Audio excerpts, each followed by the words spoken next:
आज हमारी प्यारी मनमोहिनी दीदी का स्मृति दिन है और हम सभी ने अमृत वेले से लेकर दीदी का आवाहन किया। मनमोहिनी दीदी मम्मा बाबा के बाद एक ऐसी पिलर थी यज्ञ की, जिसने यज्ञ को इतना पावरफुल रीति से चलाया। इसीलिए जब यज्ञ की शुरुआत हुई हैदराबाद सिंध में, तो मनमोहिनी दीदी जब बाबा के पास आए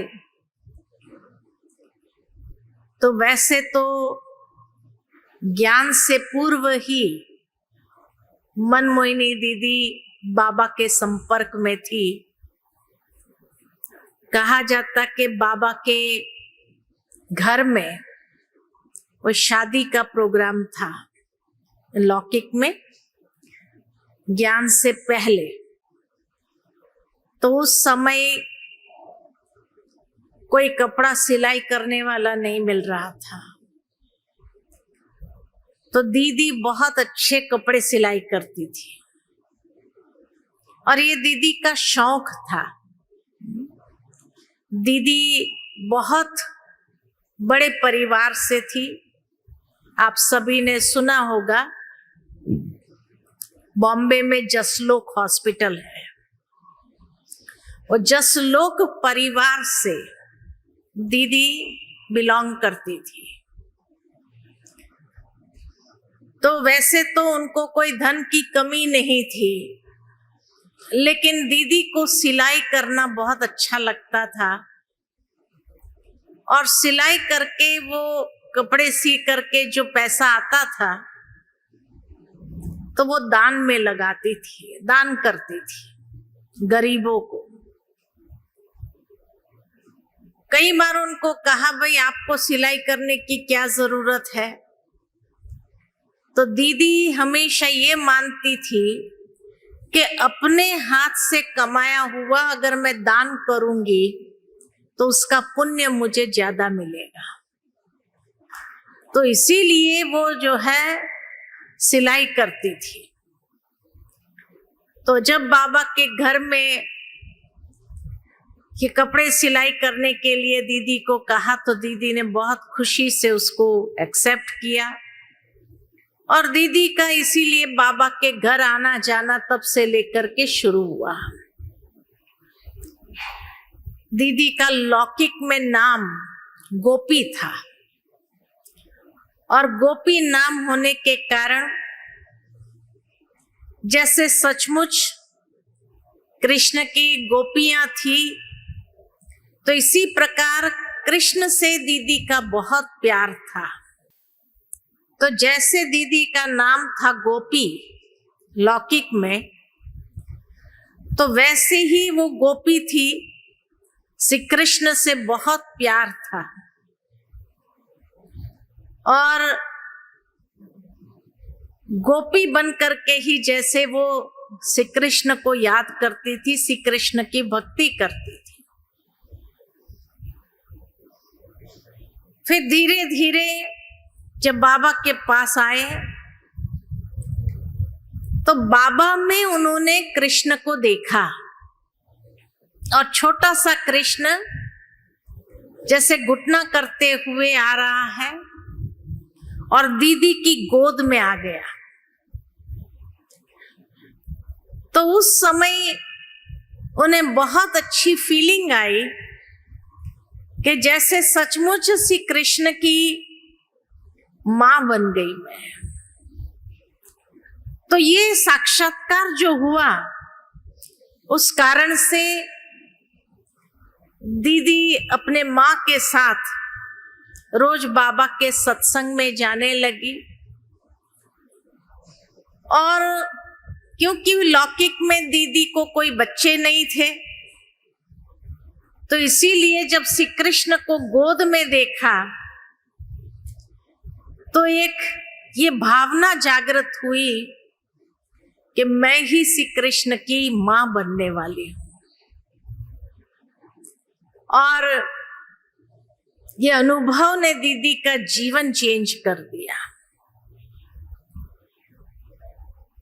बाबा के पास जब आए तो दीदी, उसकी माँ क्वीन मदर, बाबा ने नाम दिया था उसको क्वीन मदर, क्योंकि रानी की तरह जसलोक हॉस्पिटल के परिवार में बिलोंग करते थे, तो उस कारण से रानी की तरह रहती थी। तो दीदी की माँ का नाम बाबा ने रखा था क्वीन मदर। तो क्वीन मदर दीदी और उनकी छोटी बहन शील दादी, जो बॉम्बे में सारी सेवाओं को देखते थे, बाबा हमेशा शील दादी को कहते थे गवर्नर है, बॉम्बे का गवर्नर, क्योंकि बॉम्बे के सारे सेंटरों को वो देखते थे और उनको चलाते थे। तो इस तरह से ये तीनों तो परिवार से निकल आए, लेकिन उसके साथ साथ जो है उनके जो कजिन्स थे दीदी के, तो वो 3 बहनें भी निकल करके आ गए। तो कम से कम 6 महिला सारे परिवार से निकल करके बाबा के पास समर्पित हो गए। तो इसीलिए उस समय जो है काफी हल्ला हो गया था हैदराबाद सिंध में।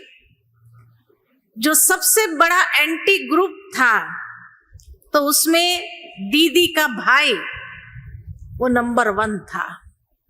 बाबा के सामने जो एंटी ग्रुप खड़ा था और बाबा को बहुत जैसे विघ्न डाले, तो उस एंटी ग्रुप में दीदी का भाई बहुत बड़ा रोल प्ले किया था। लेकिन दीदी और बाबा को तो कोई परवाह नहीं थी। बाबा तो यही हमेशा कहते थे, ये परीक्षाएं तो आएगी, सबके लिए आएंगी एक न एक दिन, और ये परीक्षा को पार करना ही शिव बाबा की प्रत्यक्षता है कि बाबा से हमें कैसे शक्ति प्राप्त होती है। तो इस तरह से सारी परीक्षाओं को क्रॉस करते गए। बाबा के पास भी जब आए तो उस समय दीदी जो है, जो बाबा ने बोर्डिंग स्कूल खोला था, उस बोर्डिंग स्कूल में सभी बच्चों के कपड़े सिलाई करने का काम दीदी करती थी और सभी बच्चों को यूनिफॉर्म सिलाई करके देती थी, कपड़े सिलाई करके देती थी। कराची के अंदर जब बोर्डिंग स्कूल में आए, तो इस तरह से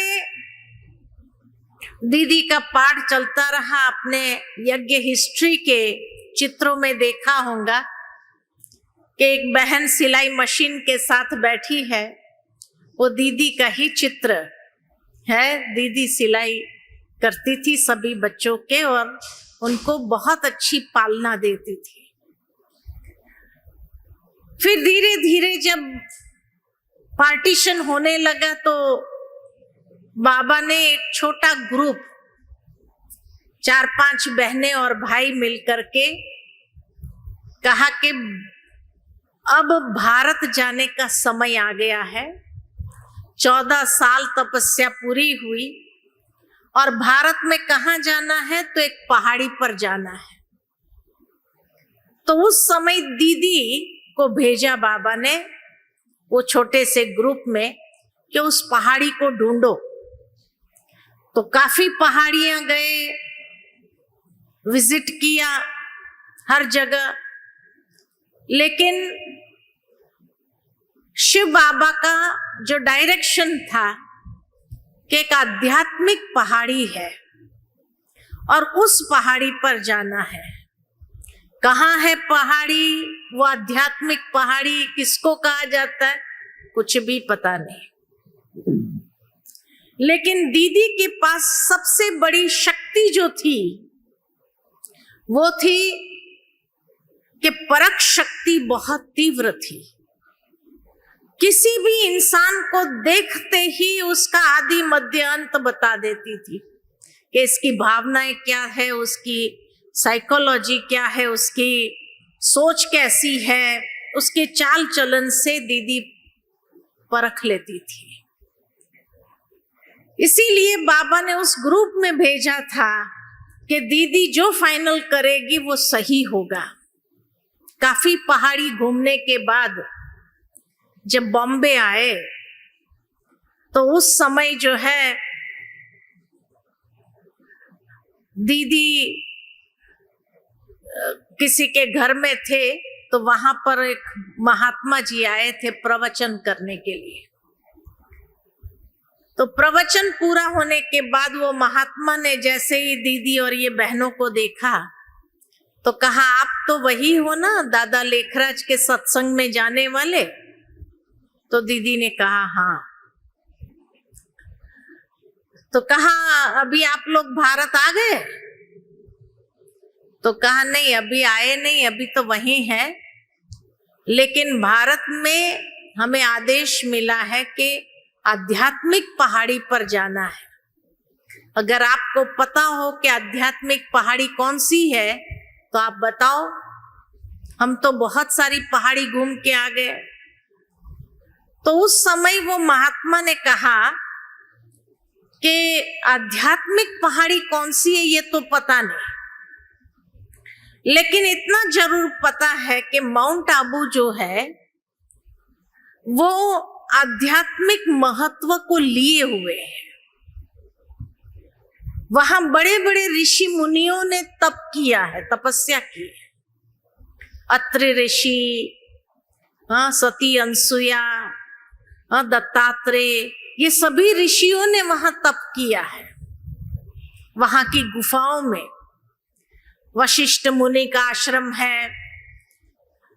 और दूसरा कि कहा जाता है शास्त्रों में भी कि पांडवों की अंतिम तपस्या माउंट आबू के अरावली पहाड़ियों में पूरी हुई थी। तो जैसे ही उसने ये बात कही तो दीदी को लगा शायद यही पहाड़ी के विषय में शिव बाबा ने भी हमें संकेत दिया है।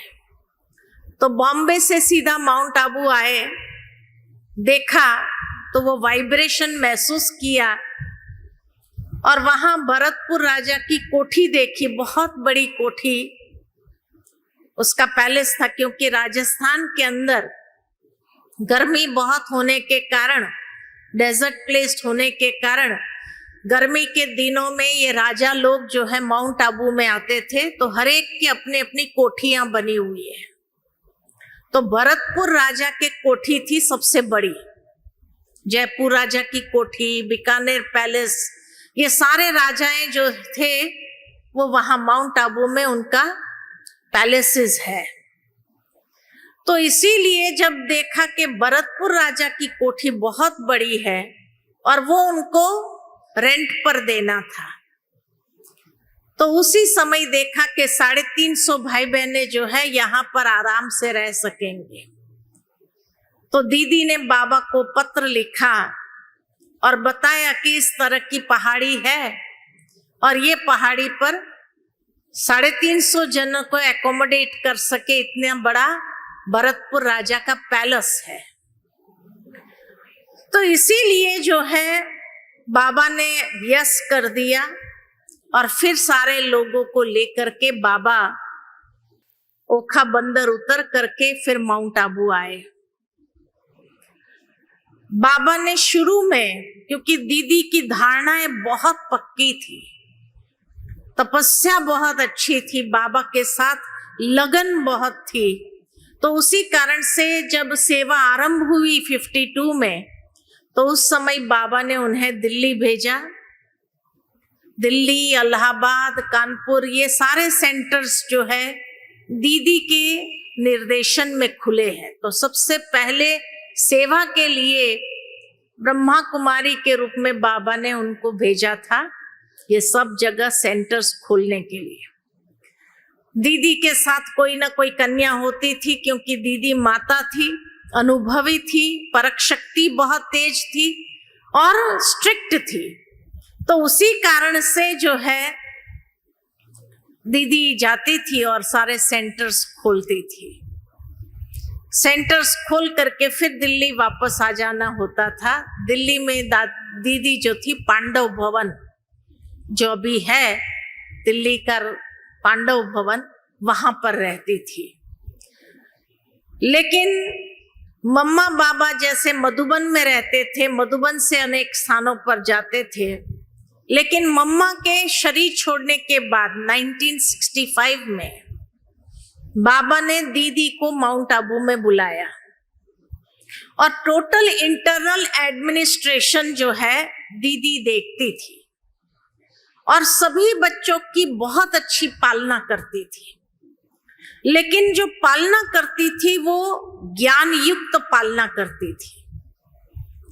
साथ ही साथ दीदी नंबर 1 स्टूडेंट रही। नंबर 1 स्टूडेंट मुरली कभी मिस नहीं करती थी। कुछ भी हो जाए, सुबह अमृत वेला कराना, गद्दी पर जो हिस्ट्री हॉल में गद्दी है उस गद्दी पर बैठकर दीदी रोज अमृत वेला मेडिटेशन कराती थी, कंडक्ट करती थी। और उसके बाद स्नान पानी करके तैयार होकर के 6:30 बजे एक्यूरेट डायरी पेन लिया और क्लास में पहुंच जाती थी। और सबसे नंबर 1 दीदी बैठती थी, सोफा पर नंबर 1 बैठती थी। और क्योंकि दीदी बहुत परफेक्ट पढ़ाई में थी, दीदी कभी भी आप देखो कि जो मुरली के अंदर स्टार्टिंग में प्रश्न उत्तर आते हैं, तो ये प्रश्न उत्तर दीदी की डायरी से निकाले। दीदी हमेशा पॉइंट्स को याद रखने के लिए क्वेश्चन बाबा की मुरली से ही निकालती थी और उसका आंसर लिखती थी। तो इसीलिए आज भी जो मुरली के पहले बाबा तो क्वेश्चन आंसर नहीं करता था, बाबा तो सीधा मुरली स्टार्ट कर देता था।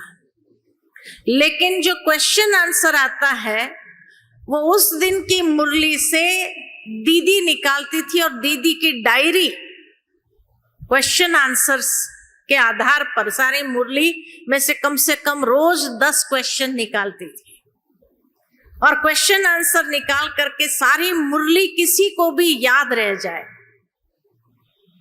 जब मैं छोटी थी, करीबन 18-19 साल की थी, तो मैं मधुबन गई थी। तो दीदी ने मुझे सेवा दी थी, राजयोग शिविर में सेवा करो।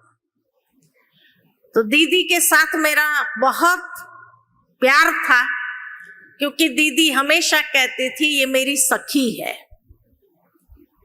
तो दीदी जैसे प्यार से पालना भी देती थी।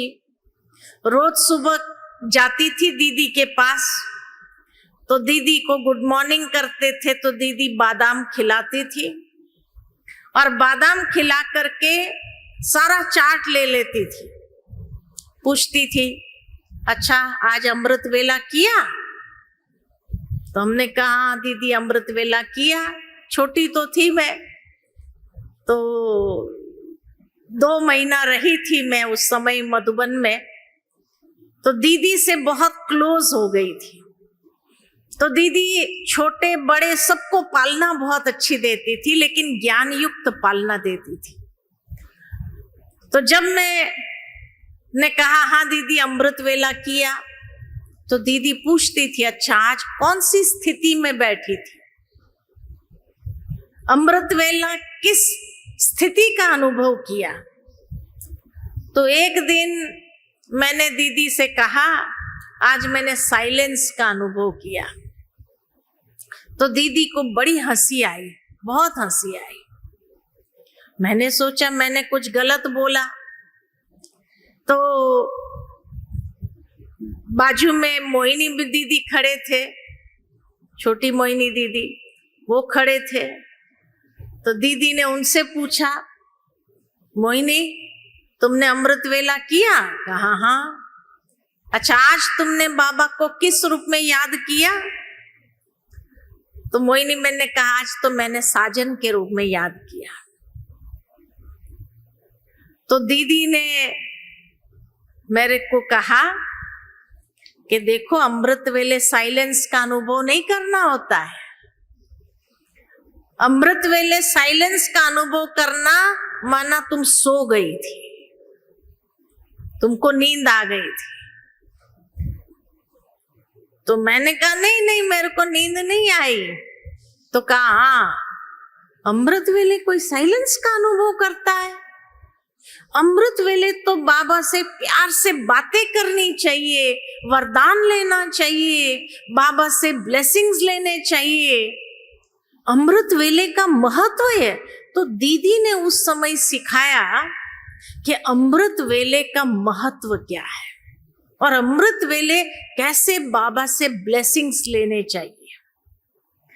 साइलेंस का अनुभव नहीं करना चाहिए, नहीं तो सो जाएंगे, नींद आ जाएगी। उस दिन से मैंने सीखा कि अमृत वेला कैसे पावरफुल करना चाहिए, बाबा से कोई ना कोई संबंध के आधार पर याद करना चाहिए। कभी माता पिता से ब्लेसिंग्स लो, कभी सतगुरु से ब्लेसिंग्स लो, कभी सखा भाव से याद करो, कभी साजन के रूप में याद करो। तो बातें करेंगे तो नींद नहीं आएगी। ये दीदी ने सिखाया। उसके बाद जब हम मुरली क्लास में जाते थे तो दीदी कहती थी, देखो इधर उधर कहाँ नहीं बैठना, तुमको यहाँ आकर बैठना है। मैं बैठती हूँ ना, दीदी ऐसे सोफा पर बैठती थी, तो कहा तुम यहाँ आकर के बैठना मेरे बाजू में। फिर मैं दीदी के चरणों में जाकर के बैठ जाती थी। तो दीदी जो है देखती थी मैं मुरली कैसे लिखती हूँ। फिर दीदी ने सिखाया, मुरली को याद करने के लिए मुरली से ही प्रश्न निकालो और प्रश्न निकाल करके उसका जवाब मुरली से ही निकालो, तो सारी मुरली याद रहेगी। प्रश्न निकाला है, उसका जवाब निकाला है, तो क्वेश्चन आंसर के फॉर्म में मुरली को हमेशा लिखो। और यही बात दीदी कईयों को सिखाती थी कि कैसे मुरली सुनना चाहिए, ब्रेन को एक्टिव रखना चाहिए, तो आपको मुरली में कभी नींद नहीं आएगी और मुरली से जैसे खजाना मिलने का अनुभव करेंगे। ये महसूस कराया दीदी। और इसीलिए आज तक भी मुरली के फ्रंट पहले में जो क्वेश्चन आंसर आते हैं, ये दीदी के डायरी से आते हैं। और इसीलिए फिर राजू भाई को भी यही सिखाया कि मुरली का एसेंस फॉर्म में मीठे बच्चे और फिर क्वेश्चन आंसर देना है। तो इसी तरह से मुरली चलती रही। फिर जैसे बाबा ने शरीर छोड़ा तो उस समय बाबा ने दादी जी को बुलाया, प्रकाशमणि दादी को। तो इंटरनल एडमिनिस्ट्रेशन मनमोहिनी दीदी संभालते थे और बाहर के सेंटर्स के एडमिनिस्ट्रेशन को, यज्ञ के एडमिनिस्ट्रेशन को, माना जो कारोबारी वर्क है, उसके लिए प्रकाशमणि दादी को निमित्त बनाया। ऑफिशियल सिग्नेचर जो है चीफ एडमिनिस्ट्रेटिव हेड के रूप में, वो प्रकाशमणि दादी के लिए उसको निमित्त बनाया। लेकिन उस समय से लेकर 1983 में जब 1969 में जब बाबा ने शरीर छोड़ा तो प्रकाशमणि दादी और मनमोहिनी दीदी यज्ञ को संभालने के लिए निमित्त बने। बाबा ने इतना अच्छा सिस्टम बनाया था, एक माता एक कन्या, दोनों की पालना सभी बच्चों को मिलनी चाहिए। इसलिए कहा कि इंटरनल ब्राह्मणों की उन्नति का जो एडमिनिस्ट्रेशन है वो दीदी संभालती थी। और दोनों में इतनी मेंटल फ्रीक्वेंसी की मैचिंग थी, इतना सुंदर उनका ये था, मेंटल फ्रीक्वेंसी मैच हो जाती थी कि कई भाई बहने कोई बात हुई तो दीदी से राय पूछने जाते थे। अब राय पूछने जाते थे तो दीदी जो राय देती थी, अच्छा, वो तो बहुत स्ट्रिक्ट होने के कारण श्रीमत अनुसार ही राय देती थी। तो फिर कई भाई बहनों को जचता नहीं था, तो वो सोचते थे चलो दादी के पास जाते हैं, दादी से पूछते हैं। लेकिन इन्हों की आपस में कोई कम्युनिकेशन भी नहीं होती थी, लेकिन फिर भी दादी के मुख से भी वही बात निकलेगी जो दीदी ने कही होगी। इसीलिए यज्ञ के अंदर 1969 से लेकर 1983 तक दादी दीदी के लिए यही कहा जाता, शरीर दो है आत्मा एक ही है। इनकी सोच की फ्रीक्वेंसी मैच होती थी, इतना एकता से सारे यज्ञ को चलाते थे। और जो श्रीमत होती थी, नियम मर्यादाएं होती थी, उसमें दीदी बहुत स्ट्रिक्ट रहती थी। कभी भी यज्ञ के अंदर कोई भी बात के लिए नियम मर्यादा में लूज नहीं होते थे। और इसीलिए पहले के जो भाई बहने हैं आप देखेंगे बहुत पक्के। आजकल जैसे थोड़ा अमृत वेला कभी मिस हो गया तो भी चलता है, स्ट्रिक्टनेस नहीं रख सकते हैं या स्ट्रिक्टली किसी को चला नहीं सकते हैं, लेकिन उस समय बहुत स्ट्रिक्ट होते थे और स्ट्रिक्टनेस के साथ यज्ञ को चलाया। फिर 1980 में दीदी जो है थोड़ा गिर गए बाथरूम में, तो इसीलिए यहाँ ब्रेन में क्लॉट आ गया। तो क्लॉट के कारण उनको कभी कभी चक्कर आता था। तो डॉक्टर को दिखाया तो डॉक्टर ने कहा ऑपरेशन करना पड़ेगा, छोटा सा क्लॉट है, निकल जाएगा तो ठीक हो जाएंगे, नहीं तो फिर ये क्लॉट के कारण उनको चक्कर आता रहेगा, बार बार गिरते रहेंगे या कुछ भी होगा तो और भी उनको तकलीफ होगी। तो दीदी को कहा कि ऑपरेशन करना पड़ेगा। तो दीदी ने कहा ऐसे तो मैं ऑपरेशन नहीं कराएंगी बिना बाबा की श्रीमत के, बाबा अगर कहेंगे तो मैं ऑपरेशन कराऊंगी। तो फिर जो है बाबा से पूछा, बाबा गुलजार दादी के तन में आए, इसे फर्स्ट टाइम मधुबन से बाहर गुलजार दादी को बॉम्बे में बुलाया था और बॉम्बे में गुलजार दादी को कहा बाबा से पूछ के आओ। तो उसी समय बाबा की पधरामणी गामदेवी सेंटर पर हुई थी और दीदी से पर्सनल बात किया बाबा ने।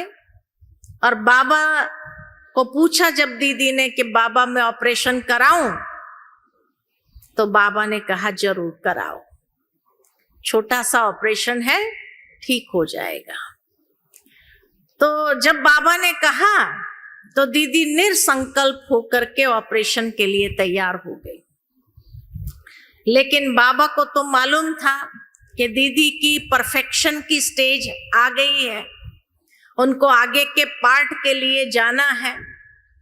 तो इसीलिए बाबा ने मना तो किया नहीं, बाबा ने हाँ कर दिया, उन्हें निरसंकल्प कर दिया और उन्होंने ऑपरेशन कराया। ऑपरेशन बहुत सक्सेसफुल हुआ और ऑपरेशन सक्सेसफुल होने के बाद जब रिकवरी रूम में ले आए तब दीदी को होश आया। होश आया तो बड़ी दादी जी, गुलजार दादी जी, शील दादी सब खड़े थे, रमेश भाई सब खड़े थे। सबको पहचाना दीदी ने और पहचान करके सबसे बातचीत किया और उसके बाद उन्हें आईसीयू में ले गए कि आज का दिन, आज की रात उनको आईसीयू में, कल उनको जनरल उसमें ले आएंगे, उनका स्पेशल रूम जो था वहां ले आएंगे, लेकिन आज आईसीयू में रखना पड़ेगा। अब आईसीयू में जब गए तो उन्हें ऑक्सीजन दिया गया था, लेकिन रात्रि के समय वो ऑक्सीजन का बोतल खत्म हो गया और जब ऑक्सीजन का बोतल खत्म हो गया वो नर्स जो थी उसको मालूम ही नहीं पड़ा। तो ऑक्सीजन नहीं मिला, ब्रेन का ऑपरेशन था, ऑक्सीजन ब्रेन को बहुत जरूरी होता है और ऑक्सीजन नहीं मिलने कारण वो उसी समय कोमा में चले गए। और कोमा में चले गए। सुबह में जब डॉक्टर ने आकर देखा ये तो कोमा में चले गए, तब देखा कि भाई ऑक्सीजन खत्म हो गया। नर्स को बहुत बोला, क्योंकि डॉक्टर बहुत स्ट्रिक्ट था, उसका पेशेंट कोमा में चला जाए तो कैसे चलेगा। तो उसने नर्स को बहुत डांट लगाया, लेकिन नर्स ने कहा मेरा ध्यान नहीं था कि ऑक्सीजन कब खत्म हो गया, मुझे पता ही नहीं चला, मैं देखा ही नहीं। तो फिर अभी कोमा से वापस लाना ये तो संभव था। फिर बाबा को कहा, बाबा आपने तो छुट्टी दिया था। तो बाबा ने इसीलिए मुरली में चलाया था 1983 की मुरली में कि न भगवान का दोष है न भगवती का दोष है। ऑपरेशन तो ठीक हो गया, तो डॉक्टर भगवती ने ऑपरेशन किया था, तो बाबा ने कहा न भगवान का दोष है न भगवती का दोष है, क्योंकि भगवती ने भी ऑपरेशन अच्छा किया, रिकवरी रूम में आए, पहचाना, सब कुछ अच्छा हुआ, लेकिन मिस्टेक न भगवान की थी न भगवती की थी, नर्स की थी। तो नर्स के बारे में तो बाबा ने मेंशन नहीं किया, लेकिन उसके बाद जब कोमा में रहे कुछ दिन, फिर सभी माना इसी बात को लेकर के ये थे कि दीदी को जाना नहीं चाहिए, कैसे भी करके उसको कोमा से ले आओ। तो उस समय डॉक्टर ने कहा एक दवाई है, वर्ल्ड में एक दवाई है, वो जर्मनी में है। अगर आप कोई भी हिसाब से जर्मनी से वो दवाई मंगा के दो तो उसका इंजेक्शन लगाने से दीदी कोमा से बाहर आ जाएगी। तो रमेश भाई ने तुरंत फोन किया और फोन करके जर्मनी वालों को कहा ये दवाई भेजो। तो वो दवाई ऐसी थी, ऐसा ड्रग था, उस कारण से उसको किसी के हाथ में नहीं ला सकते थे। तो कहा कार्गो से भेजो। तो कार्गो से भेजा, और कार्गो से भेजा तो उस समय मैं बॉम्बे में थी, तो मेरे को कहा रमेश भाई ने कि जितना भी पैसा देना पड़े दे करके तुरंत वो दवाई लेकर के तुम हॉस्पिटल में आओ। मैं एयरपोर्ट पर गई कार्गो में, और कार्गो में से बहुत जगह जाना पड़ता है वो बताने के लिए दवाई किस लिए मंगाया है हमने, क्योंकि वो ऐसा ड्रग है जिस कारण से उसको नॉर्मली किसी इंसान को नहीं दिया जाता है।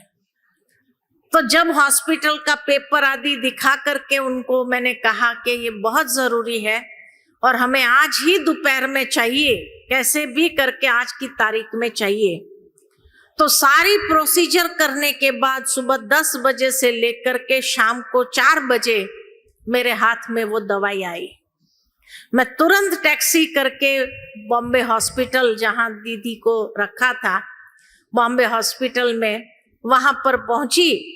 लेकिन जैसे ही दवाई डॉक्टर के हाथ में गई और वो इंजेक्शन भर रहा है और दीदी ने शरीर छोड़ दिया। ड्रामा कितना एक्यूरेट है। और इसीलिए जो है, जैसे ही दीदी ने शरीर छोड़ दिया तो डॉक्टर बहुत, उसको लगा ये कैसा विचित्र ड्रामा कहेंगे कि हाथ में दवाई आई है और ये दवाई गारंटी है कि उनको कोमा से बाहर, और उसके पहले वो कैसे शरीर छोड़ सकती है।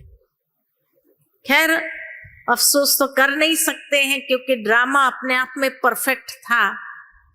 फिर दीदी की बॉडी को लेकर के हम एम्बुलेंस में रात को ही निकले और माउंट आबू पहुंचना था। 2 दिन वहां रखना था ताकि सब जगह से भाई बहनें पहुंच जाए।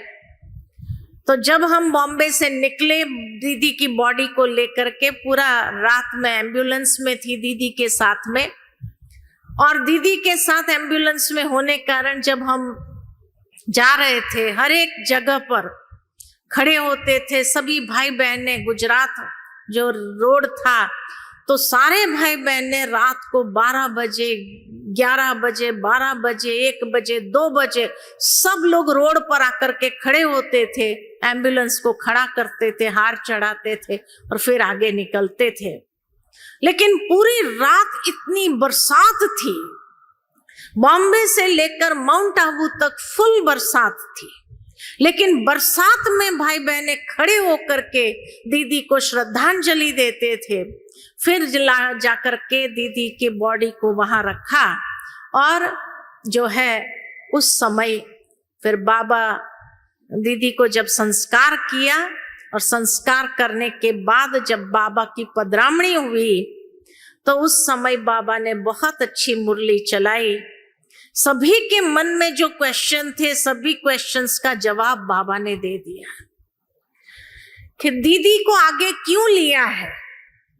तो बाबा ने उस समय कहा कि उनको जो है विशेष ये पार्ट बजाना है कि कृष्ण को जन्म देना है, लेकिन योग के बल से जन्म देना है, योग का प्रयोग करना है, क्योंकि योग बल से सतयुगी बच्चे पैदा होते हैं।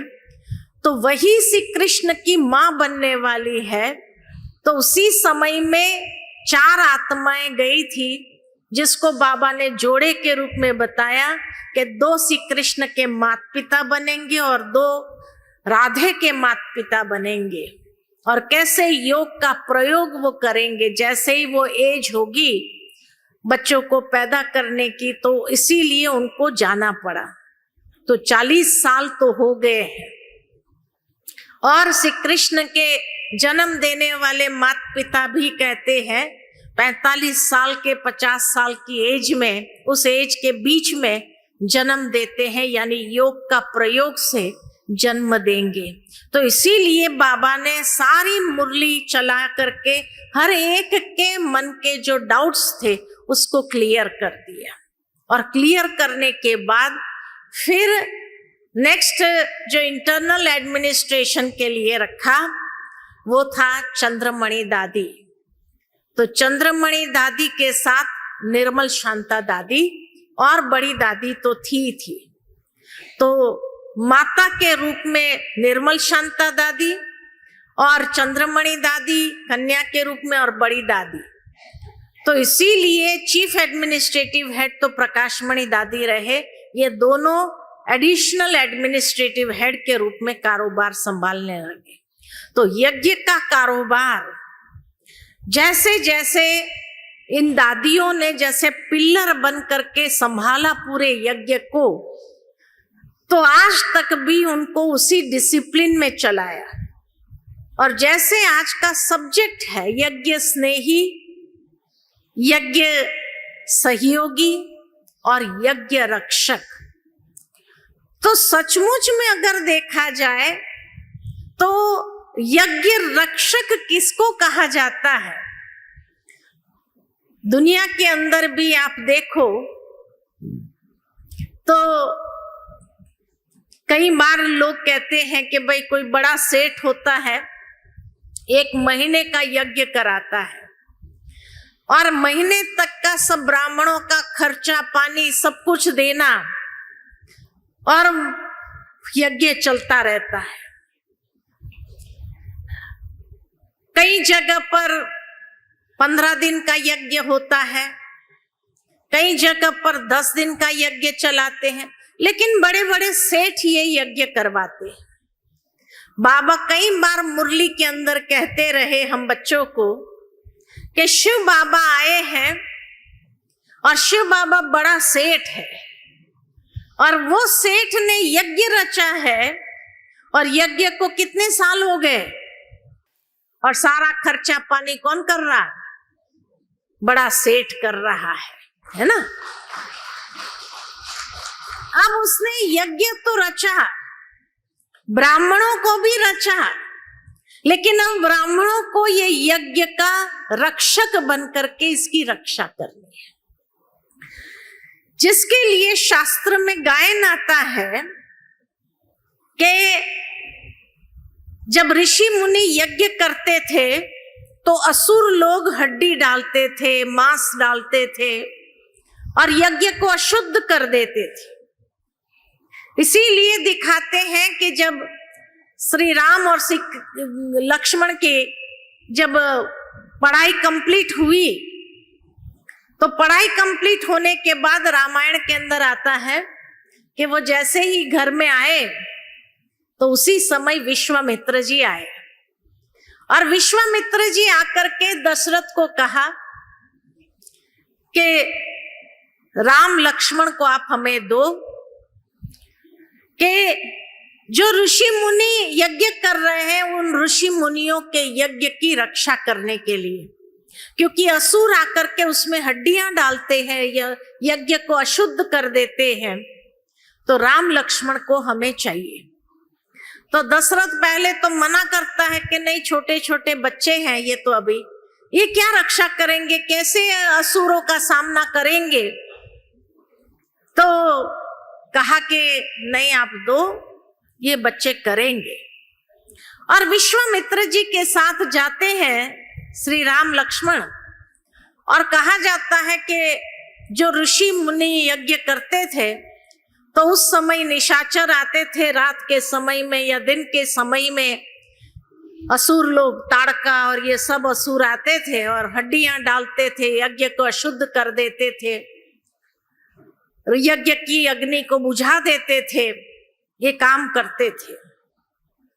तो उस समय राम लक्ष्मण ने इन सभी असुरों को मार दिया और मार करके यज्ञ की रक्षा की।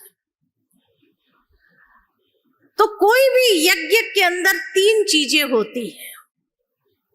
कौन सी 3 चीजें होती है?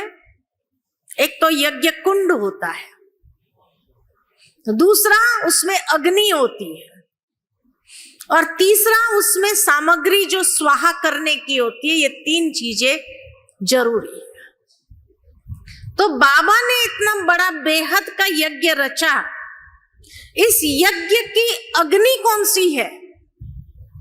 तो अग्नि है योगाग्नि। योगाग्नि को प्रज्वलित किया है, और योगाग्नि प्रज्वलित करके उसमें जो सामग्री स्वाहा करनी है सभी ब्राह्मणों को, वो कौन सी है? तो दुनिया में दिखाते हैं जौ, तिल और घी को स्वाहा करते हैं, लेकिन वास्तव में बाबा ने उसका आध्यात्मिक रहस्य बताया। जौ लंबा होता है, ये तन का प्रतीक है, तिल सूक्ष्म होता है, मन का प्रतीक है, और घी लिक्विड होता है, धन का प्रतीक है। तो हम सभी ब्राह्मणों ने योगाग्नि को प्रज्वलित किया। अभी भट्ठी किया तो क्या किया? योग अग्नि को प्रज्वलित किया, और प्रज्वलित करके उसमें 3 चीजों को स्वाहा किया। कौन सी 3 चीजों को स्वाहा किया? तन, मन और धन। उसका शुद्धिकरण करते हैं, और शुद्धिकरण करके नई दुनिया की स्थापना इसी शुद्धिकरण से, तन मन धन से होती है।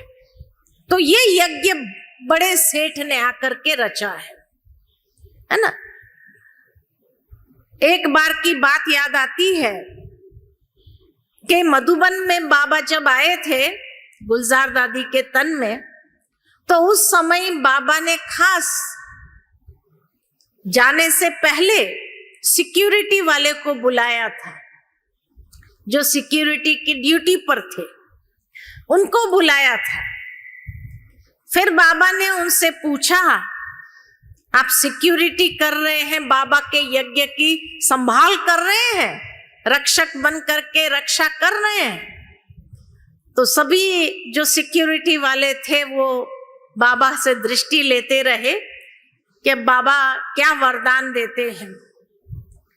तो कहने में तो ये आता है कि भगवान समर्थ है, उसको सिक्योरिटी वाले कोई चाहिए नहीं, लेकिन फिर भी बाबा के समय से यज्ञ के अंदर ये दादियां सिक्योरिटी करती थी, यज्ञ के रक्षा करती थी।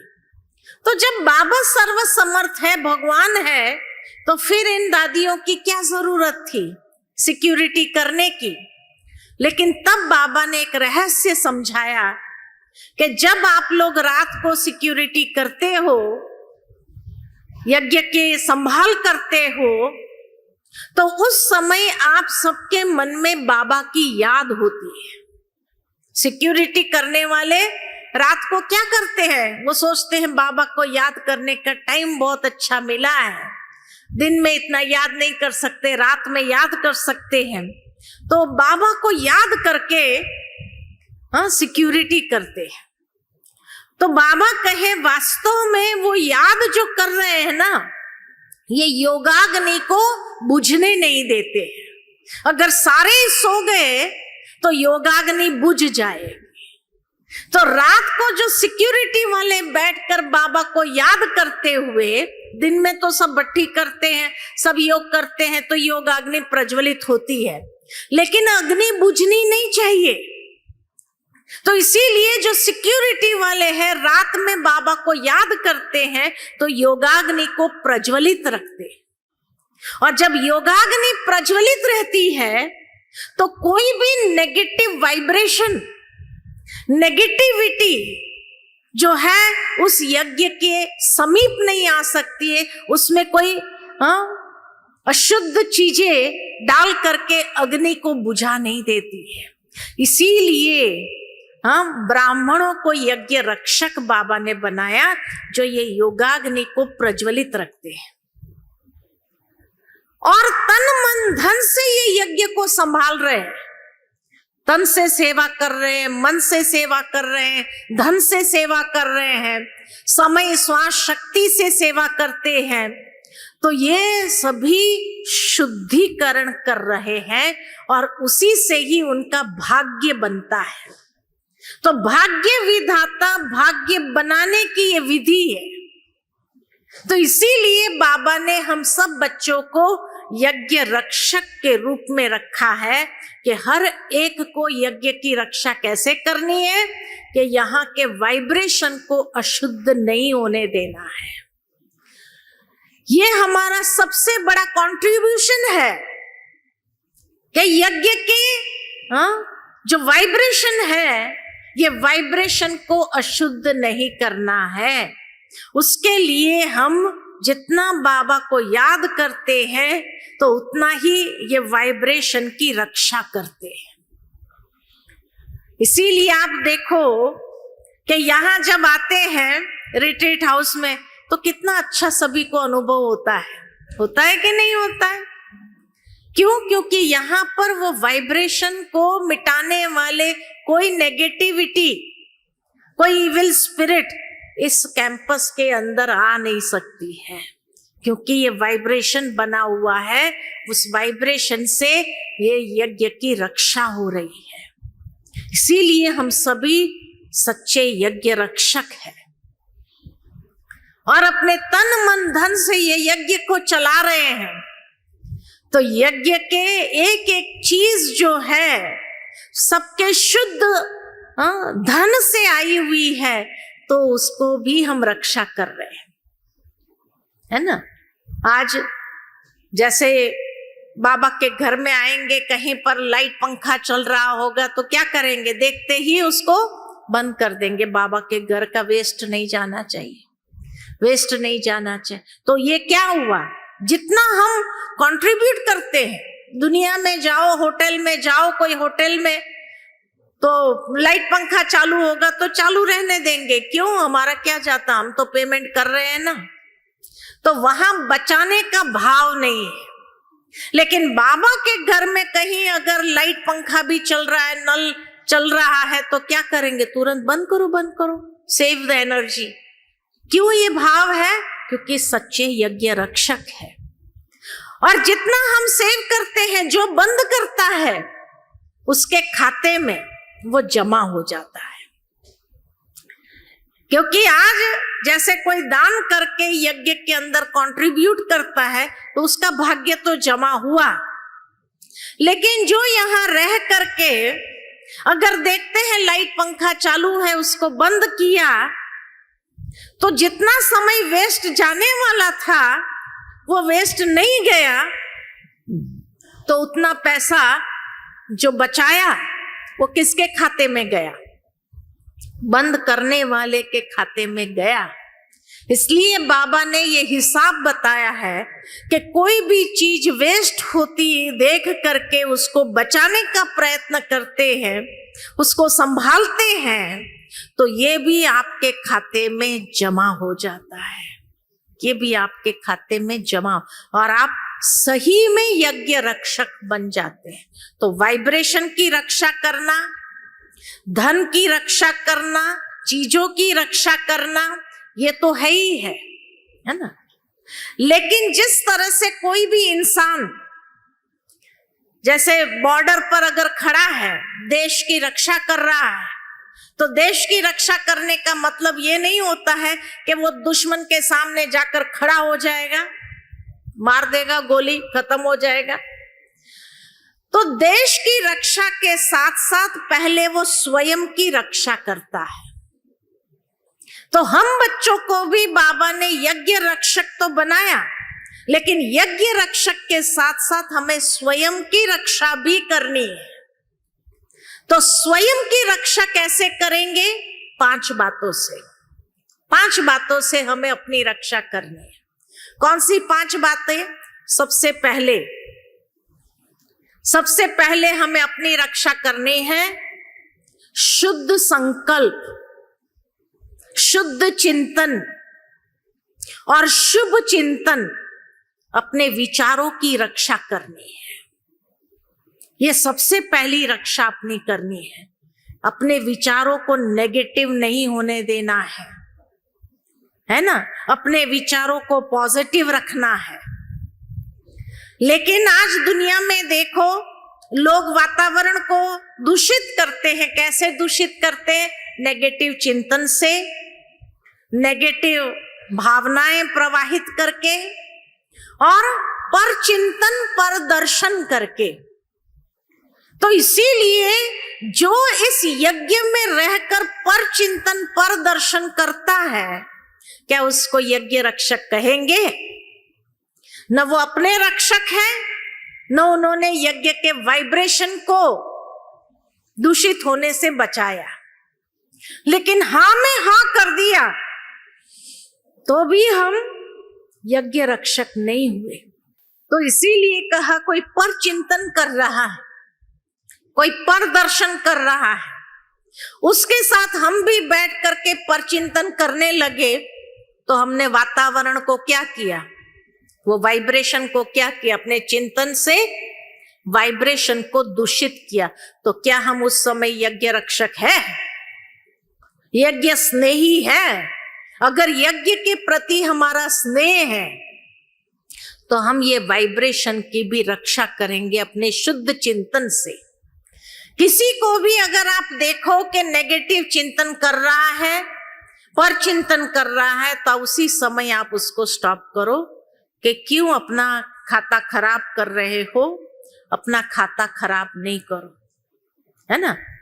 तो स्वयं की रक्षा करो, स्वयं की रक्षा। जैसे दुनिया में कोई अगर बुरा काम करने वाले होते हैं तो लोग क्या कहते हैं? अरे पाप का घड़ा भर रहा है, और पाप का घड़ा भरेगा अपने आप फूटेगा, कहते हैं ना ऐसे।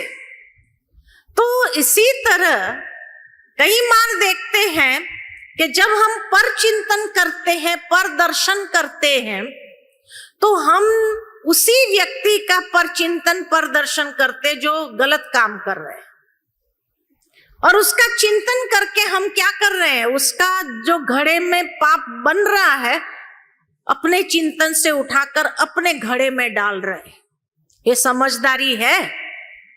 ये समझदारी है?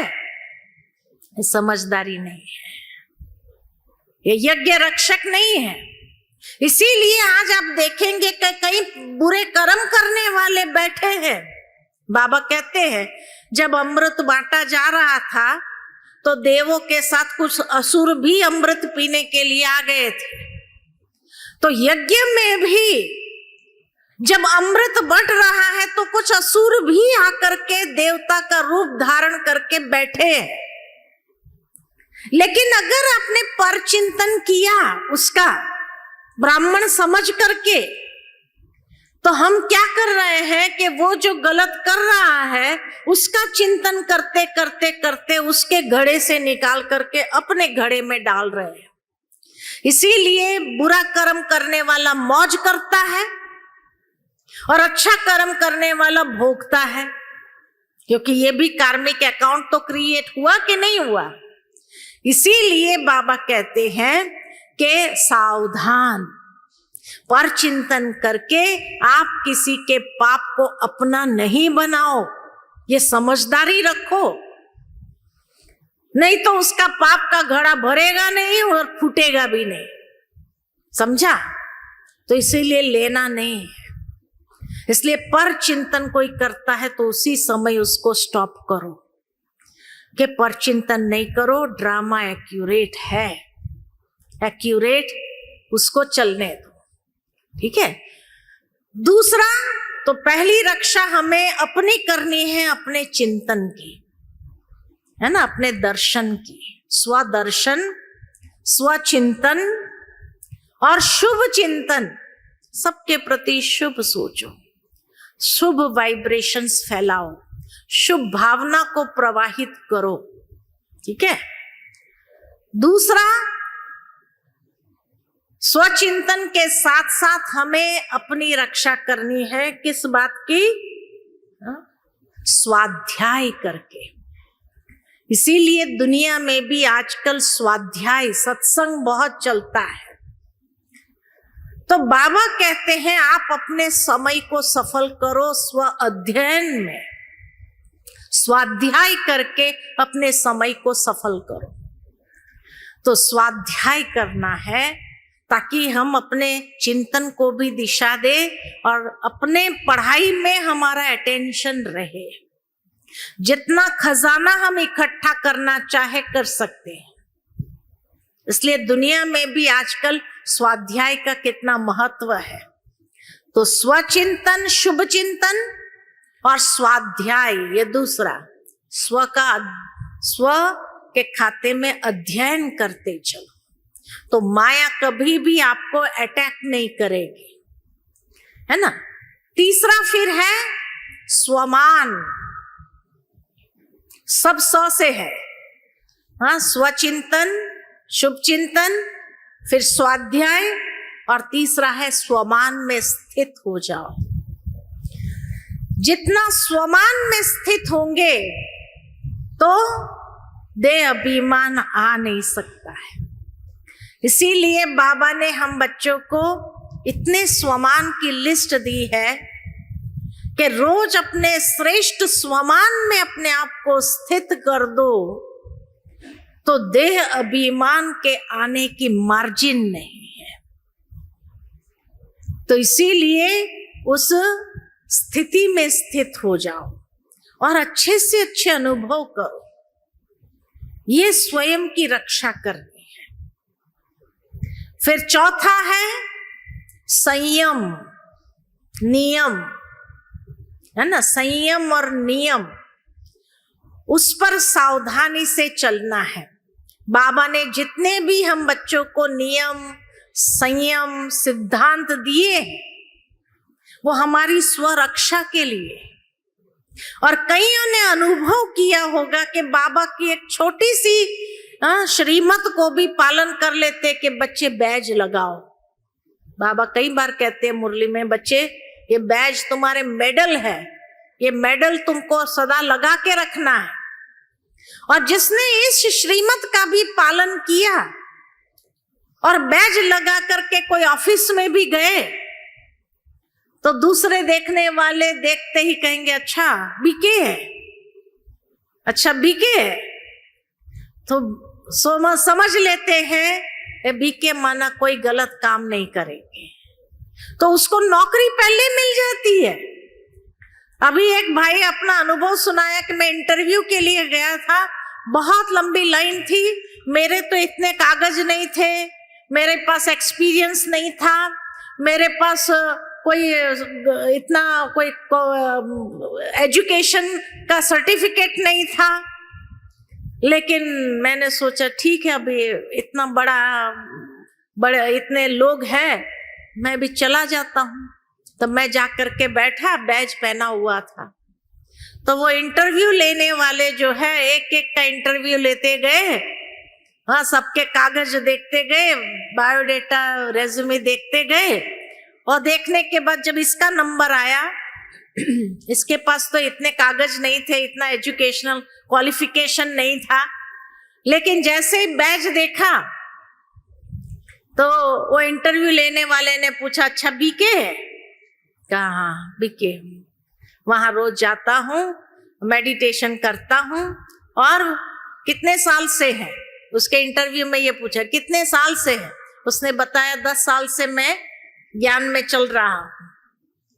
तो वो लोगों ने आपस में बात किया कि बीके माना वैल्यूज वाले लोग होते हैं, हमको अपनी कंपनी में वैल्यू वाला व्यक्ति चाहिए, क्वालिफिकेशन वाला नहीं। तो इसको इतना आश्चर्य हुआ कि देखो बैज कैसे मदद करता है, लोगों को बैज लगाने में दे अभिमान आता है, लेकिन वो बैज लगाकर देख गया, बाबा की श्रीमत को पालन किया। एक छोटा सा नियम है, उस नियम की वैल्यू को समझो। और इसीलिए जैसे गया तो कहा बड़े बड़े क्वालिफिकेशन वाले, एक्सपीरियंस वाले, उसको नहीं रखा और मेरे को रख लिया कि ये वैल्यूज वाला है, ये प्रॉब्लम क्रिएटर नहीं है लेकिन समाधान करेगा, ये कभी कंपनी के लिए प्रॉब्लम क्रिएट नहीं करेगा। तो बोला मेरे को पहली नौकरी मिल गई। इतनी लंबी लाइन, 200-300 लोग इंटरव्यू के लिए गए थे और उसको मिल गया। देखो, तो बाबा कहते ये तुम्हारा सुरक्षा कवच है, बैज भी आपका सुरक्षा कवच है ना। तो इसीलिए ये छोटी सी बात है, लेकिन छोटी सी बात नहीं है, ये आपकी रक्षा करती है, स्वयं की रक्षा करती है। हाँ, अमृत वेले उठने का कई लोग सोचते बाबा इतना दुख क्यों देता है, अमृत वेले क्यों उठाता है, 4 बजे 3:30 बजे क्यों उठने के लिए, 6 बजे उठने को कहे ना। नहीं, बाबा इसीलिए कहते हैं क्योंकि बाबा उसी समय, हाँ, जिसको जो वरदान चाहिए, जब दुनिया सोई हुई है तो उस समय बच्चों को, जैसे पार्शियलिटी हो जाती है ना, अपने बच्चों को दे देते हैं, है ना, अपने बच्चों को दे देते हैं, भाग्य दे देते हैं। तो इसीलिए बाबा के हर एक नियम सिद्धांत जो है हमारी रक्षा करता है, तो हमें उसको फॉलो जरूर करना है ना। ये हमारी सेवा यज्ञ रक्षक बन करके हम कर रहे हैं। और 5वीं बात, 5वां स है संतुलन। संतुलन माना बैलेंस। बाबा भी हम बच्चों को कहते, बच्चे बैलेंस से चलो, व्यवहार और परमार्थ का बैलेंस रखो, कर्म और योग का बैलेंस रखो, भौतिकता आध्यात्मिकता का बैलेंस करो। बैलेंस से चलने वाले ब्लेसिंग्स के पात्र हो जाते हैं और उसकी लाइफ में ब्लिस का अनुभव होता है। तो बैलेंस, ब्लेसिंग्स और ब्लिस, तीनों का राइमिंग बाबा कई बार मुरली में सुनाते हैं। तो बैलेंस से चलना, तो ये 5 स से हमें स्वयं की रक्षा करनी है, तभी हम सच्चे अर्थ में यज्ञ रक्षक बन सकते हैं, है ना। तो स्वचिंतन, शुभ चिंतन, स्वाध्याय, फिर स्वमान, फिर संयम और नियम और संतुलन। ये 5 स से हमें अपनी रक्षा करनी है, और जो अपनी रक्षा करता है वो यज्ञ रक्षक स्वतः बन जाता है ना।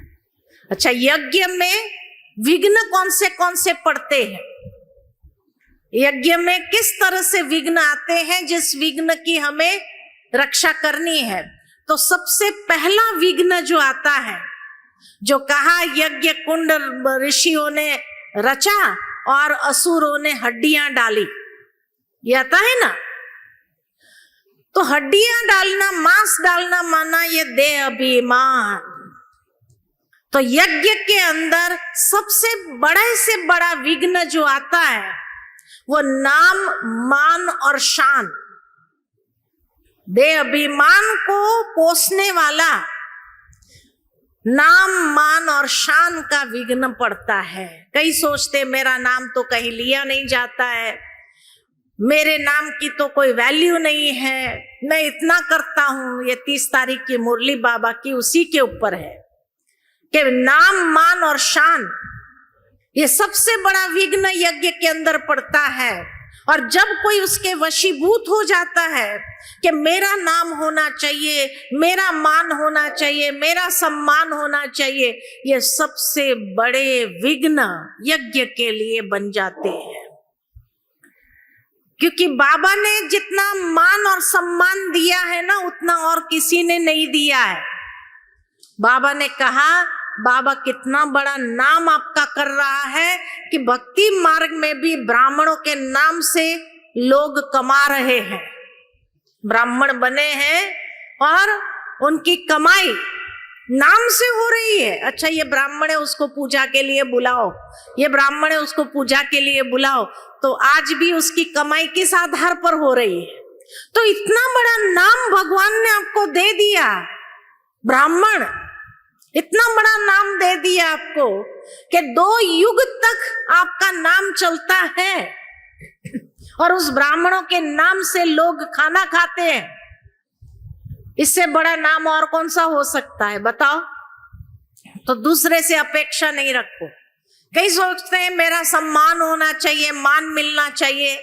बाबा कहते भगवान ने आपको इतना ऊंचा सम्मान दिया कि आपकी पूजा बाबा से भी डबल रूप में होती है, देवता रूप में, शालिग्राम रूप में। तो भगवान से ऊंचा सम्मान आपका हो रहा है भक्ति मार्ग में। इससे बड़ा सम्मान और कोई दे सकता है? कोई नहीं दे सकता।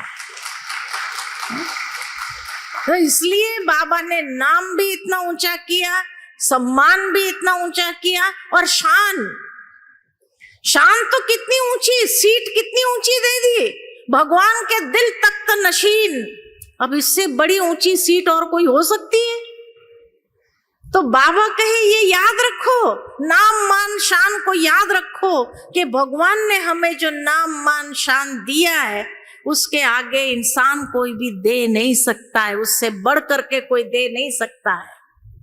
और बाबा ने कहा कि मान लो कि आप सभी ने बहुत अच्छा काम किया, आपका नाम होना चाहिए, लेकिन किसी ने नाम लिया नहीं, मेहनत सारी आपने किया, नाम किसी और का हो गया।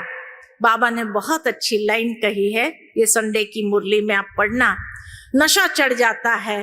बाबा कहते आपका नाम अगर नहीं लिया गया ना, तो आपका नाम विजयी माला में आ जाएगा, 108 की माला में आपका नाम फाइनल हो गया। आप रोना नहीं रो, कह रहे मैंने इतनी सेवा किया, लोगों ने पहचाना नहीं, मुझे मान नहीं दिया, सम्मान नहीं दिया, दूसरे किसी को दे दिया, उसने कुछ नहीं किया तो भी उसको मिल गया, उसको मिल गया ना, उसका नाम कट हो गया वहां से विजयी माला में से, और आपका नाम रजिस्टर हो गया। ये भगवान ने गारंटी ली है। बोलो, इससे बड़ी बात और कोई कह सकता है? हाँ, इतनी बड़ी गारंटी भगवान ले रहा है। तो सबसे बड़ा विघ्न नाम, मान और शान का, ये हड्डियां डालने वाली चीज है, क्योंकि ये अभिमान को पोसता है, अभिमान का पोषण करता है ना। इसीलिए बाबा कहे निराकारी, निरहंकारी, निर्विकारी बन जाओ। जितना आप निराकारी, निरहंकारी, निर्विकारी, दूसरों को सम्मान दो, मुझे नहीं चाहिए, बस हम तो 108 की विजयी माला में आ गए, बाबा ने हमें विजयी माला में स्थान दे दिया। यहाँ का नाम, मान, शान क्या करना है? क्या करना है? करना है कुछ? तो ये विघ्न रूप न बनो। फीलिंग नहीं आनी चाहिए।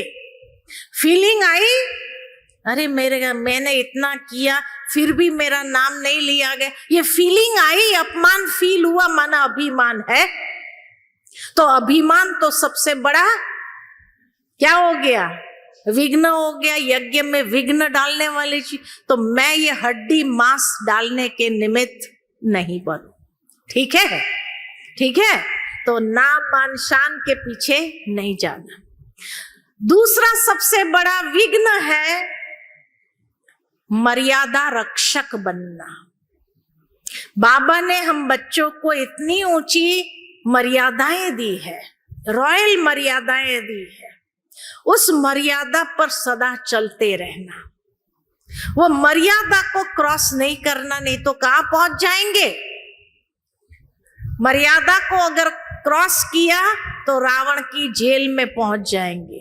सीता रावण की जेल में क्यों गई? अशोक वाटिका में क्यों गई? 5 गलतियां किया उसने, एक गलती नहीं किया। लास्ट में उसने मर्यादा को क्रॉस किया। 5 गलती कौन सी किया? जिस कारण रावण के वश हो गए। उसको 5 बार अपॉर्चुनिटी मिली अपने आप को ठीक करने की, लेकिन वो एक के बाद एक क्रॉस करती ही गई। इसलिए रावण की जेल में फिर कोई नहीं बचा सका उसको। रावण की जेल में जाना निश्चित है। तो 5 मिस्टेक्स उसने कौन सी किया? सबसे पहली मिस्टेक, सोने हिरण के तरफ आकर्षण। आज की दुनिया में सोने हिरण कौन सा है?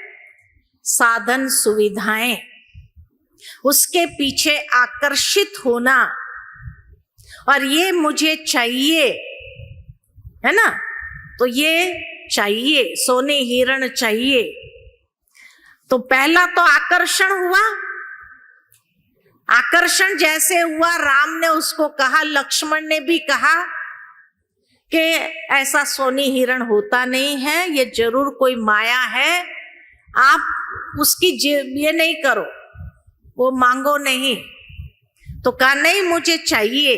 तो दूसरी गलती कौन सी हुई? जिद करना। तो कई यज्ञ में भी ऐसे, नहीं मुझे चाहिए ही चाहिए, जिद करना शुरू करते। और जिद जब पूरी नहीं होती है तो किसको कहते हैं? राम को कहते हैं। सीता ने उस जिद को पूरी करने के लिए राम को ही कहा, मुझे ला कर दो, कैसे भी करके ला कर दो। तो कई बाबा के बच्चे भी जब नहीं ले सकते हैं तो क्या करते? बाबा प्लीज दिला दो, बाबा प्लीज दिला दो, कैसे भी करके दिलाओ। बाबा के आगे जिद करते हैं ना, सोचते बाबा के पास तो हमारा अधिकार है। तो राम को ही कहते हैं, बाबा प्लीज ला करके दो, बाबा प्लीज हमको इतनी चीज दिला दो, बाबा प्लीज ऐसा दे दो, है ना। तो राम के आगे जिद करना, है ना। अगर पात्रता है तो बाबा आप ही देगा, लेकिन बाबा के सामने जिद नहीं करो, है ना। ये हमें कहां पहुंचा सकता है? रावण की जेल में पहुंचा सकता है। इसलिए जिद नहीं करो। तो पहली गलती आकर्षण, दूसरी गलती जिद। और जिद करके राम को ही भेज दिया, अपने से दूर कर दिया। बाबा लाके नहीं देंगे तो मैं नाराज हो जाऊंगी। बाबा क्या कहते हैं? हम ब्राह्मणी से या ब्रह्मा से रूठो नहीं। हाँ ना, बाबा ने मुरली में 2-3 दिन पहले भी कहा, रूठो नहीं ब्रह्मा से, और शिव बाबा से रूठना नहीं है, कुछ भी हो जाए, है ना। तो कई लोग रूठ जाते हैं, तो राम से अपने आप को दूर कर लेते हैं। अच्छा, तीसरी गलती फिर कौन सी हुई? तो तीसरी गलती हुई कि जब मारीच ने आवाज लगाई, हे लक्ष्मण लक्ष्मण बचाओ बचाओ, तो आवाज पहचाना नहीं। परख शक्ति की कमी, और परख शक्ति की कमी के कारण लक्ष्मण को कहा, रे राम मुसीबत में, तुम जाओ, जल्दी जाओ, मुझे नहीं चाहिए, जाओ तुम। फिर कहा मेरे को नहीं चाहिए, जाओ तुम। अब लक्ष्मण ने तो मना कर दिया, मेरे को तो राम की आज्ञा है कि मेरे को यहां से जाना नहीं है, और मैं तो जानता हूं श्री राम की क्षमता क्या है, इसीलिए मैं तो नहीं जाऊंगा आपको छोड़ करके। तो उसको उल्टा सुल्टा शब्द कह दिया, अयोग्य शब्द कह दिए सीता ने। तो वाणी उसकी गलत हो गई, वाणी गलत हो गई। तो तीसरी परख शक्ति की कमी, और चौथा, गलत अयोग्य शब्द मुख से निकले, ये चौथी गलती हुई। और जब अयोग्य शब्द निकले तो लक्ष्मण को जाना ही पड़ा, और जब गए तो लक्ष्मण रेखा खींच करके गए। ठीक है, इससे बाहर नहीं निकलना। तो कई ब्राह्मण बच्चों को भी बाबा लक्ष्मण रेखा खींच करके देते हैं, बच्चे इसके अंदर सेफ्टी में रहो। लेकिन बच्चे अपने आप को बहुत होशियार समझते हैं, तो क्या करते हैं, लक्ष्मण रेखा को क्रॉस करते हैं।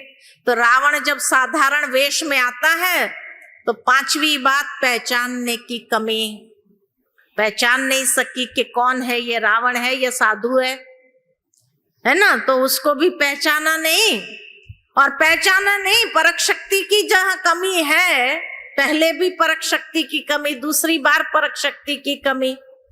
और उस कारण से जब रावण ने कहा कि नहीं तुम बाहर आओ और ये खाना दो मुझे, तो उस समय मर्यादा की लकीर को क्रॉस करके बाहर आई तो रावण उठाकर ले गया। फिर जटायु बचाने गया, बहुत लोग बचाने गए, लेकिन कोई बचा नहीं सका। तो इसी तरह बाबा कहते हैं, एक गलती 100 गलती कराता है।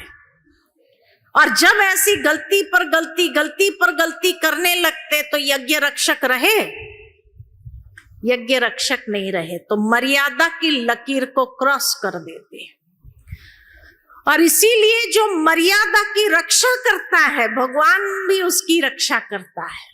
लेकिन जो मर्यादा की रक्षा नहीं करता है, बाबा ने इतने नियम मर्यादाएं हमें दी है, ये मर्यादाओं को जो एक्यूरेटली फॉलो करता है तो भगवान उसकी रिस्पॉन्सिबिलिटी लेता है।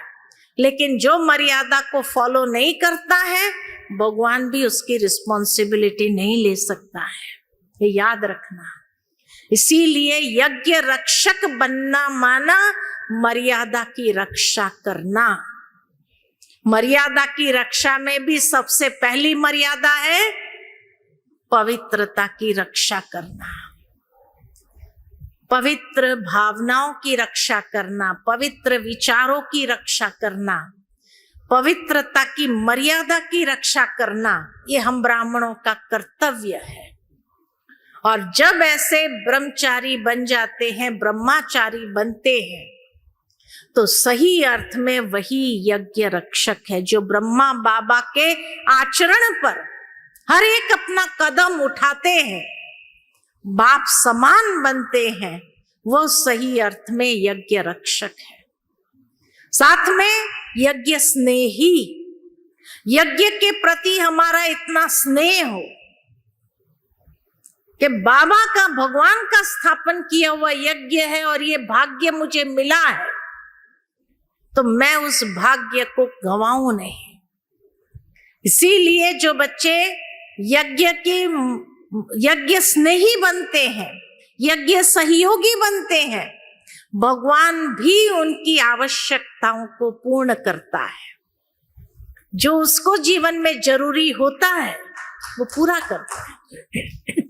गीता के अंदर भगवान ने कहा है कि जो बच्चे मेरे लगन से पूजा करते हैं या मेरे लगन से मुझे याद करते हैं, समर्पित बुद्धि होकर के जो याद करते हैं, जो यज्ञ स्नेही, यज्ञ सहयोगी है, मेरे हर कार्य में सहयोगी है, उनकी आवश्यकताओं को पूर्ण करने के लिए मैं बंधा हुआ हूं। भगवान भी बंधा हुआ है ना। तो इसीलिए यज्ञ स्नेही, यज्ञ सहयोगी बनना है।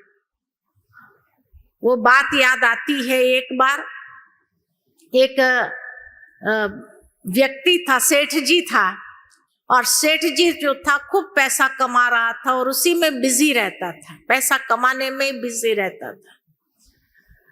उसने अपनी वाइफ को इंस्ट्रक्शन दे दिया, तेरे को जहां सत्संग में जाना, उसकी वाइफ बड़ी आध्यात्मिक विचार वाली थी, तो उसको इंस्ट्रक्शन दे दिया, तेरे को जहां आध्यात्मिक प्रवचन में जाना है, जहां कोई अच्छा कार्य करना है, जो तेरे को दान करना है तुम करो, लेकिन मुझे नहीं कहना, मैं तेरे को फ्रीडम देता हूं, मुझे नहीं कहना, चलो। तो वाइफ ने कहा ठीक है। अब वाइफ को जब परमिशन मिल गई, वो जाती थी प्रवचन सुनने के लिए, सत्संग सुनने के लिए, कोई ना कोई अच्छा काम भी करती थी, दान करती थी, पुण्य करती थी, है ना। लेकिन एक दिन ऐसा हुआ कि उसके शहर में कोई बहुत बड़ा महात्मा आया और किसी ने उसको कहा कि इस महात्मा की वाणी जो सुन लेता है ना, उसमें परिवर्तन आ जाता है। तो उसने सोचा सेठ जी ऐसे तो बदलने वाले है नहीं, अगर ये महात्मा का प्रवचन सुनेगा तो बदल जाएगा, क्या मालूम। तो उस दिन उसने घर में आकर जिद किया और जिद करके अपने पति से कहा, सेठ जी से कहा, आप चलो, आधा घंटे के लिए भी चलो, महात्मा, बहुत बड़े महात्मा आए हैं, उसका प्रवचन सुनने के लिए चलो। वो सेठ जी ने कहा, मैंने तुमको मना किया है, तुमको जो करना है, जहां जाना है जाओ, मुझे नहीं कहना। ऐसे होते हैं ना कई भाई, बिजनेस में बहुत बिजी है, तो कहा तुमको जहां जाना है जाओ, मुझे नहीं कहना। तो फिर जो है वो जिद किया, नहीं आप नहीं चलेंगे तो मैं भी नहीं जाऊंगी, मैं भी आज से सब भक्ति आदि सब छोड़ दूंगी, ऐसे जिद किया, है ना, स्त्री हट कहते हैं ना, स्त्री हट किया। तो पति ने कहा अच्छा ठीक है, आधा घंटे के लिए आऊंगा, बस ज्यादा नहीं। कहा ठीक है, आधा घंटे के लिए आओ। तो उस दिन वो गया, सोचे, अब वो पत्नी ने सोचा आधा घंटा बैठेगा, उसको अच्छा लगेगा तो पूरा भी सुनेगा, क्या मालूम। ऐसे होते हैं ना, कहीं आते हैं आधा घंटा सुनने के लिए, फिर अच्छा लगा तो पूरा सुनने के लिए बैठ जाते हैं। तो उस दिन जो है वो महात्मा का प्रवचन चला, तो महात्मा ने कहा खाली हाथ आए थे, खाली हाथ जाना है, यहां कमाया हुआ यहां ही खत्म हो जाएगा, साथ चलने वाला नहीं। तो वो सेठ जी को बड़ा टेंशन हो गया, मैं इतना पैसा कमा रहा हूं, किसके लिए कमा रहा हूं, ये मेरे साथ कुछ नहीं चलेगा।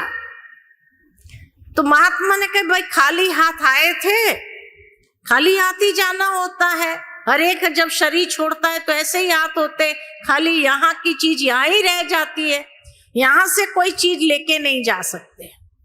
तो वो महात्मा जी को कहने लगा सेठ जी कि अरे मैंने इतना पैसा कमाया, किसके लिए कमाया, मैं दूसरों के लिए, मेरे अपने बच्चे तो है नहीं, उसको कोई बच्चे तो था नहीं, तो कहा मैं क्या दूसरों के लिए छोड़ के जाऊंगा। आप इतने महान ज्ञानी हैं, मुझे वो विधि बताओ, मैं ये सब ले जाना चाहता हूं अपने साथ। तो महात्मा ने कहा ऐसा तो कोई विधि नहीं है, यहां कमाए यही खाना है, साथ में कुछ भी नहीं जाएगा। नहीं मुझे साथ ले जाना है। तो कहा नहीं ऐसे तो कोई है नहीं कि कोई साथ लेके गया हो, ऐसा कोई है नहीं, उदाहरण भी नहीं है। तो सेठ जी बड़े परेशान हो गए, घर आकर के उसकी वाइफ को जो डांटा, मैं इसीलिए नहीं जाता हूँ सत्संगों में, ये ऐसी उल्टी बातें करते हैं ना, हमारा दिमाग खराब कर देते हैं। अब मैं इतना सारा कमाया धन मिलकत जो है सब कुछ यहाँ छोड़ने के लिए थोड़ी कमा रहा हूँ, मुझे तो अपने साथ ले जाना है। और वो वाइफ तो बेचारी शांत हो गई, ये क्या प्रॉब्लम हो गया। फिर जो है वो हर एक सत्संग में जाकर के हर एक से पूछने लगा, मुझे विधि बताओ, यहाँ से ये सब ले जाना है। हर कोई कहे भाई खाली हाथ आए, खाली हाथ जाना है, लेके तो नहीं गया, आज तक कोई लेके नहीं गया, तुम कैसे ले जाएगा। फिर इतने में एक ब्रह्मा कुमार मिला, तो ब्रह्मा कुमार को कहा कि भाई तुम्हारे पास कोई विधि है, मैं जो ये कमाया है सब साथ ले जाना चाहता हूँ। ब्रह्मा कुमार ने कहा हाँ ले जा सकते हैं, सब ले जा सकते हैं, जो चाहिए ले जा सकते हैं। अच्छा बोले, सबने तो मना किया, इतने बड़े बड़े महात्माओं ने मना किया, तुम इतना छोटा सा लड़का मेरे को कहता है सब कुछ ले जा सकते हैं। बोले हाँ ले जा सकते हैं। बोले कैसे ले जा सकते हैं बताओ।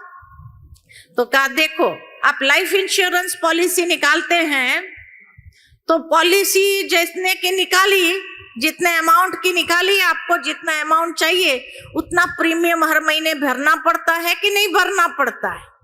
या साल में उतना प्रीमियम भरना पड़ता है? बोले हाँ भरना पड़ता है। तो बोले प्रीमियम भरेंगे तभी तो आपको पॉलिसी समय पर कुछ हुआ तो मिलेगा आपको अमाउंट। ठीक इसी तरह अगर साथ ले जाना है ना तो प्रीमियम भरो, प्रीमियम भरो, है ना। बाबा के घर में भी हम देते हैं, चावल मुट्ठी देते हैं तो क्या करते हैं? ये प्रीमियम भरा। तो प्रीमियम भरेंगे तो उतना वहां डबल होकर के मिलेगा, ट्रिपल होकर के मिलेगा। सुदामा ने चावल मुट्ठी दिया तो कितना मिला? हाँ, पॉलिसी निकालो ना आप भी। कितना चाहिए आपको? राजघराने में चाहिए पद, या प्रजा घराने में चाहिए, या दास दासी घराने में चाहिए, उस हिसाब से प्रीमियम भरो। प्रीमियम भरेंगे तो मिलेगा। ठीक है, ठीक है। तो ये है बाबा के यज्ञ के कार्य में सहयोगी बनना, ये प्रीमियम भरना है। और ये प्रीमियम जो भरता है उसको मिलता है डबल ट्रिपल। जिस भावना से भरा, जिस भावना से, भावना बहुत बड़ी चीज है। जितना यज्ञ स्नेही बन करके सहयोगी बने उतना वहां पर मिलेगा, है ना, उतना वहां मिलेगा। कबूल है? मंजूर है? सभी को कबूल है? हाँ, तो प्रीमियम भरेंगे अभी।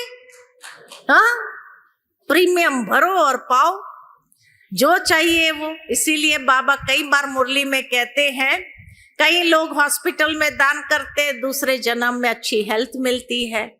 कई लोग धर्मशाला में दान करते हैं तो दूसरे जन्म में मकान महल सब बड़ा मिलता है। बाबा के यज्ञ में एक एक पाई जो हमने लगाई है, स्नेही सहयोगी बन करके, बाबा के स्नेह में आकर के, उसका पदम गुना हिसाब भगवान ने दे दिया है। एक का पदम गुना, इतना कोई दुनिया में दे सकता है क्या? एक का पदम गुना दे सकता है? पदम कितना होता है पता है? पदम कितना होता है? लाख, करोड़, अरब, खरब, फिर हाँ, शंख, नील, हाँ, नील, शंख और पदम। नील, शंख, पदम, इतना एक का, 1 रुपए का इतना पदम, माना कितना हुआ? कितना जीरो लगता है पता है? हाँ, कितना जीरो लगता है? 26 जीरो लगता है। एक का पदम गुना, माना 26 जीरो लगाओ, उतना भगवान बंधा हुआ है देने के लिए। लेकिन भावना कौन सी है? इंटेंशन कौन सा है? इंटेंशन को चेक करो। जितना प्योर इंटेंशन उतना प्राप्ति अधिक। जितना इंटेंशन अशुद्ध होगा उतनी प्राप्ति भी कम हो जाएगी। ठीक है, ठीक है।